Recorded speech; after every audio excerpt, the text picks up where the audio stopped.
I think we should also have a shout out, because there's a lot of people from Orchard Cove here who are supporting Edie and Arlene. So it's absolutely brilliant to have done that, and for her to have shared that work. And I had the privilege of visiting Orchard Cove on Friday during our Global Aging site visits, and I could feel immediately what you just heard.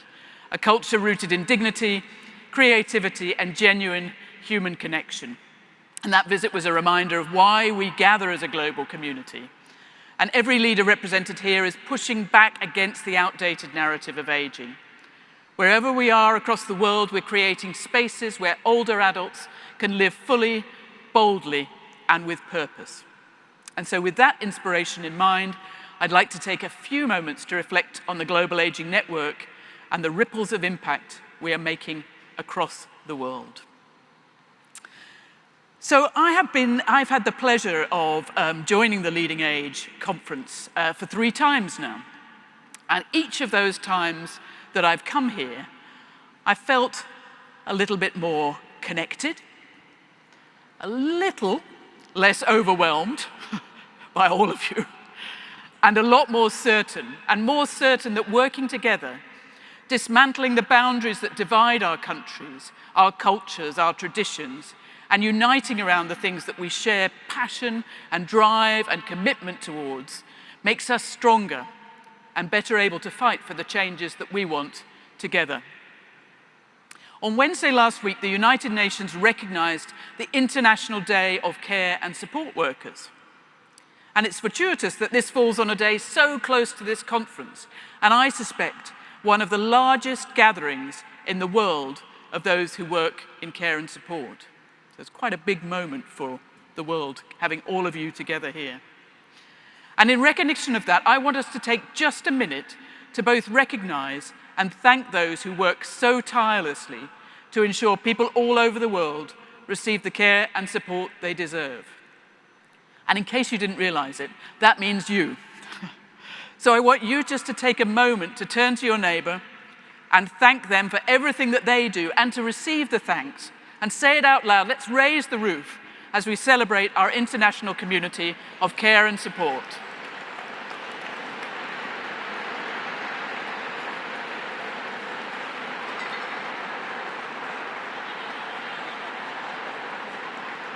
Thank you. Thank you for doing that. And I hope you had a good chance to hear the praise as well. So 2 years ago, our Global Aging Network Summit also highlighted the importance of our global workforce. And out of that, we developed a series of fundamental recommendations, which included the need to recognize and respect the global care economy, to drive professionalization of care workers across the world, to embrace technology and change to drive the workforce of the future. And what was made clear from our discussion is that the world is aging. We all know that. And the need for care is growing exponentially. And really importantly, the actions we all take to address workforce in our own country must be done with care and consideration, for they're not without consequence for others. Done badly, they can deplete vital workers and expertise from countries in need. And done well, they can create positive ripples that are felt across the world. The final recommendation from our Global Workforce Summit was to recognize the responsibility of each and every one of us to challenge ageism and transform the global perception of aging. And since then, the global aging population has continued to grow in many unprecedented ways.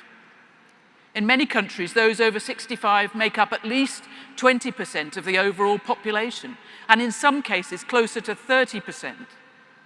And for many parts of the world, for the first time in history, they have a recognizable portion of the population that is over 80 years old. Yet the presence of ageism is rife in almost all communities across the world. And that's why there's so much excitement at recent announcement from the United Nations proposing the establishment of a United Nations Convention on the Rights of Older People, which is intended, amongst other things, to firstly provide a comprehensive framework to promote and safeguard older people's rights, covering areas such as healthcare, social protection, employment, and participation in decision-making. Secondly, to serve as a powerful tool in combating ageism by recognizing the importance of dignity and autonomy, tackling discrimination, abuse and neglect, and all the while fostering an inclusive and age-friendly society for all. And thirdly, to contribute to a shift in societal attitudes and practices by raising awareness and setting standards for the treatment of older people, ultimately fostering a culture of respect and care for our older population. This vital work has been supported by many within this room, and we should stand proud together to recognise the efforts that have gone into it this far. But it's not a time to rest on our laurels. Earlier this year, Katie Smith-Sloan wrote on behalf of the Global Aging Network to outline our very real concerns for older people, based on how the confluence of forces impacting countries around the world is challenging, if not dismantling, the systems and programs in place that support people as they age.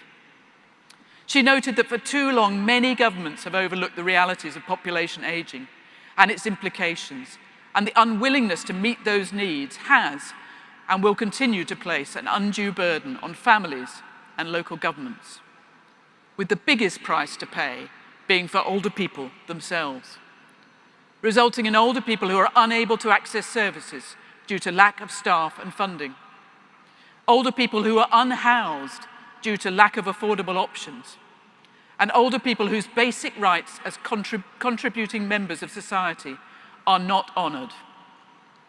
We can and must do better. I'm very proud to chair the Global Aging Network and to work with so many passionate and inspiring people who all believe in the transformative power of quality, care and support. And there have already been a number of opportunities to bring together the global community this week. As I mentioned earlier, we had a brilliant tour of some of the LeadingAge members in the Boston area. And I want to thank all of those who hosted us during those and shared their knowledge and expertise.